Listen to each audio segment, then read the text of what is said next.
Hello everyone, I am Komal Sharma. Welcome to our channel Study MLT.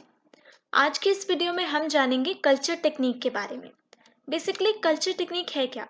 जो लोग बिल्कुल भी जिन्हें नहीं पता है ये कल्चर होता क्या है, तो वो इतना समझ लीजिए कि माइक्रोबायोलॉजी लैब में जब भी आपको किसी बैक्टीरिया या किसी माइक्रो ऑर्गेनिज्म की ग्रोथ को पता करना होता है, प्योरिटी चेक लगाना होता है या फिर एंटीबायोटिक सेंसिटिविटी टेस्टिंग करना होता है, और भी कई सारे प्रोसीजर्स होते हैं या और भी कई सारे डायग्नोस्टिक मेथड्स होते हैं जिनका पता लगाना होता है, तो उस टाइम पर आपको इन कल्चर टेक्निक की ज़रूरत पड़ती है। कल्चर टेक्निक अलग-अलग प्रकार से की जाती है। बेसिकली इसमें क्या होता है, यहाँ पे जैसे आपको एक ग्लास प्लेट दिख रही है, ऐसी ही एक ग्लास प्लेट होती है और इसके अंदर बैक्टीरिया की रिक्वायरमेंट के हिसाब से कि उसकी ग्रोथ के लिए क्या-क्या चीज़ें रिक्वायर्ड हैं, उस हिसाब से इस कल्चर मीडिया के अंदर डाल दिया जाता है। डालने के बाद इसमें हम अगार भी डाल देते हैं because agar works as a solidifying agent. उसको सॉलिड करने का काम करता है। उसके सॉलिड होने के बाद हमारे पास लैब में जो भी सैंपल आता है, sample could be anything, blood sample, sputum और बॉडी फ्लूइड्स या कुछ और हो सकता है। सैंपल जो आता है, सैंपल हम थोड़ा सा लेते हैं बहुत ही माइन्यूट अमाउंट में, किसी स्टेराइल लूप के ज़रिए या फिर स्वैप के ज़रिए लेते हैं और इस पे इन सारे मेथड्स में से कोई भी एक मेथड का यूज़ करके हम उस पे डाल देते हैं। फिर उसको इंक्यूबेट कर देते हैं 24 आवर्स के लिए 37 डिग्री सेल्सियस पे। आफ्टर इंक्यूबेशन हमें बैक्टीरिया की ग्रोथ दिख जाती है, अगर सैंपल में बैक्टीरिया का इन्फेक्शन होता है तो चलिए जानते हैं कि ये इनमें से कौन-कौन से मेथड किस तरह के बैक्टीरिया की ग्रोथ देखने में हमारी सहायता करते हैं। सबसे पहले इसमें आता है स्ट्रीक कल्चर। स्ट्रीक कल्चर में क्या होता है, हमारे पास एक कल्चर प्लेट है। यहाँ पे आपको एक राउंड दिख रहा है, ये कल्चर प्लेट है। आप फिर सबसे पहले क्या करेंगे, स्टेराइल जो आपके पास लूप है उसको स्टेराइल कर लेते हैं हम। उसको स्टेराइल करने के बाद आप सैंपल, जो बॉटल होगी जिसमें सैंपल है, सैंपल लेते हैं और एक वेल फॉर्म करते हैं। वेल बनाते हैं, ये ओवल शेप जो दिख रहा है इसको वेल कहेंगे। एक आपने ये बनाया, इसके बाद हम लोग यहाँ पे जो एरो नज़र आ रहा है आपको, इस तरह से इस पे स्ट्रीकिंग करना स्टार्ट करते हैं। स्ट्रीकिंग का नेक्स्ट मेथड ये होगा, फिर इस तरह से, फिर यहाँ तक, इस तरह से पूरी उसमें प्लेट में स्ट्रीकिंग हो जाती है। स्ट्रीकिंग करने के बाद कल्चर प्लेट को कवर करके हम 37 डिग्री सेल्सियस पर 24 आवर्स के लिए इंक्यूबेट कर देते हैं। आफ्टर इंक्यूबेशन हमें ग्रोथ कुछ इस तरह से नज़र आती है। यहाँ पर आप देख सकते हैं ये बैक्टीरिया की ग्रोथ कुछ इस तरह से दिखती है। अलग-अलग बैक्टीरिया की ग्रोथ अलग-अलग आएगी और उस ग्रोथ को देखकर हमें पता चल जाता है कि किस बैक्टीरिया का इन्फेक्शन है।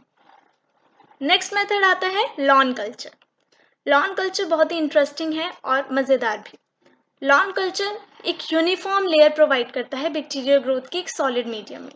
इसमें क्या करते हैं, देखिए यहाँ पर आपके पास एक कल्चर प्लेट दी गई होगी और इसको करते हैं हम कॉटन स्वैब की मदद से। एक कॉटन स्वैब होता है हमारे पास, उसको आप स्टेराइल करेंगे सबसे पहले, या स्टेराइल होता है वो। उसको आपने सैंपल बॉटल में डिप किया, डिप करने के बाद आपने ये कल्चर प्लेट ली और इसके पूरे कल्चर प्लेट पर, यहाँ पे जो ये फिगर दिख रही है ये बेसिकली पॉजिटिव सैंपल की है, इसलिए ये इस पे पूरी तरह से ऐसे ऐसे कल्चर कर दिया। इस तरह से करने के बाद उसको आपने कवर किया इसके कवर से, और फिर 37 डिग्री सेल्सियस पर उसको रख देंगे ओवरनाइट के लिए। आफ्टर ओवरनाइट उसको चेक करेंगे इसकी ग्रोथ को और फिर हम पता कर लेते हैं। बेसिकली इसका यूज़ किया जाता है एंटीबायोटिक सेंसिटिविटी टेस्टिंग के लिए। यहाँ पे जो आपको दिख रही हैं छोटी-छोटी व्हाइट कलर की, ये एंटीबायोटिक डिस्क हैं। इसको प्लेस कर दिया जाता है जब आपने अपना पूरी तरह से सैंपल को इसमें कर दिया था। लॉन कल्चर करने के बाद अपना डिस्क को प्लेस कर देंगे और इंक्यूबेशन के बाद आपको ये ज़ोन दिख जाएँगे। ये छोटे-छोटे, ये जो इस तरह से बने हुए हैं राउंड, ये सर्कल टाइप स्ट्रक्चर, ये आपको ज़ोन दिख जाएँगे और इन्हीं ज़ोन को मेज़र करके हमें पता लग जाता है कि कौन-सा एंटीबायोटिक या कौन-सा बैक्टीरिया एंटीबायोटिक के लिए कितना सेंसिटिव है, ये कितना रेज़िस्टेंट है। नेक्स्ट आता है stroke and slope culture. Stroke बोलिए या स्लोप कल्चर, बात एक ही है। इसमें क्या होता है, यहाँ पे देखिए इमेज में एक आपको ग्लास की ट्यूब दी जाती है। ग्लास की ट्यूब होती है और इसके अंदर इस तरह से ये प्लेस्ड होता है। इसमें जो भी बैक्टीरिया के रिक्वायरमेंट के हिसाब से होंगे चीज़ें, वो सब होंगी और अगार मिक्स होगा और ये स्लो फॉर्म में होता है। यहाँ पे आप क्या करेंगे, सैंपल के अंदर डिप करेंगे लूप को और उस लूप को फिर इसके अंदर डाल के अच्छी तरह से ये एस टाइप शेप या फिर यहाँ पे आपको दिख रहा होगा जैसे स्नेक मूव करता है, उस टाइप आप फॉर्म कर देते हैं। फॉर्म करने के बाद अपना लूप निकाल लिया आपने, इसको वापस कवर करके इसको भी अगेन इंक्यूबेट करने के लिए रख दिया आपने ओवरनाइट के लिए।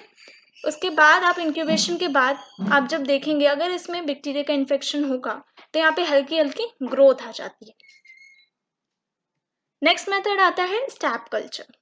स्टैप कल्चर को किस तरह से किया जाता है देखते हैं। स्टैप कल्चर में आपके पास इस तरह से एक ट्यूब दी जाती है। ट्यूब के अंदर यहाँ पर आपका मीडिया प्रेजेंट होता है ट्यूब के अंदर। इसमें पंक्चरिंग अ सुटेबल मीडियम जिलेटिन और glucose agar with a long straight charge wire. इसमें चार्ज वायर का यूज करके जो आपका सैंपल है बॉटल में से सैंपल निकाल के इसके अंदर पंक्चर कर देंगे आप। यहाँ पे आपको कोई डिजाइन नहीं बनाना है या कोई भी शेप ड्रॉ नहीं करनी है, सिर्फ आप इसके अंदर डालेंगे अपने वायर लूप को और फिर निकाल देंगे। निकालने के बाद उसको वापस बंद करके अच्छी तरह से कवर करके रख देते हैं 37 डिग्री सेल्सियस पर। और उसके बाद आफ्टर इंक्यूबेशन हम इसकी ग्रोथ को देख लेते हैं। यहाँ पे आपको दो तरह की ट्यूब दिख रही हैं। ये जो रेड कलर दिख रहा है ये पॉजिटिव है, यानी कि इसमें बैक्टीरिया का इन्फेक्शन है, और ये वाली जो है ये नेगेटिव है, यानी कि इसमें बैक्टीरिया का इन्फेक्शन शो नहीं हुआ है। नेक्स्ट मेथड आता है पोर प्लेट कल्चर मेथड। पोर प्लेट में आपको नाम से ही याद हो जाएगा, ये मेथड प्लेट में पोर करना है। यहाँ पे सबसे पहले आपके पास एक कल्चर प्लेट होती है, यहाँ पे आप सैंपल को प्रिपेयर करते हैं प्लेट के अंदर। उसके बाद आपका जो मीडिया है, मीडियम जो है उसको पोर कर देंगे। पोर करने के बाद दोनों मिक्स हो जाएंगे आपस में और उसको इंक्यूबेशन के लिए रख देते हैं। आफ्टर इंक्यूबेशन आप देखते हैं यहाँ पे अगर इन्फेक्शन होता है तो कॉलोनीज इस तरह से कुछ दिख जाती हैं। यहाँ पे एक और इमेज देख सकते हैं आप, कॉलोनीज इस तरह से दिखती हैं, और ये डिपेंड करता है कि कौन सा कल्चर मीडिया यूज किया गया है। नेक्स्ट मेथड आता है liquid culture method. Liquid culture method में क्या करते हैं, यहाँ पे देखिए अगेन आपके पास एक टेस्ट ट्यूब टाइप होगी। ये टेस्ट ट्यूब से थोड़ा बड़ा साइज होता है, ग्लास ट्यूब होती है। यहाँ पे आपके पास कल्चर मीडिया जो होगा वो लिक्विड फॉर्म में होगा।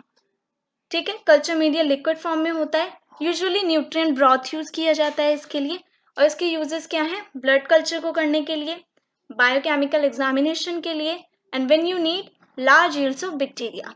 इन कंडीशन में इसको बैक्टीरिया को और जो भी आपके पास सैंपल है उसको इसके अंदर इनॉक्यूलेट कर देंगे। इनॉक्यूलेट करने के बाद अगेन इसको भी कवर करके आप 37 डिग्री सेल्सियस पे इंक्यूबेट कर देंगे। आफ्टर इंक्यूबेशन यहाँ पे छोटी छोटी ग्रोथ दिख जाती हैं और ये विजिबल होती हैं, नेकेड आई से विजिबल होती हैं, और इससे आपको पता चल जाता है कि इसमें कौन सी बैक्टीरिया का इन्फेक्शन है। आई होप ये पूरी वीडियो आपको अच्छी तरह से समझ में आई। So if you like this video, don't forget to share and subscribe the channel. Thank you.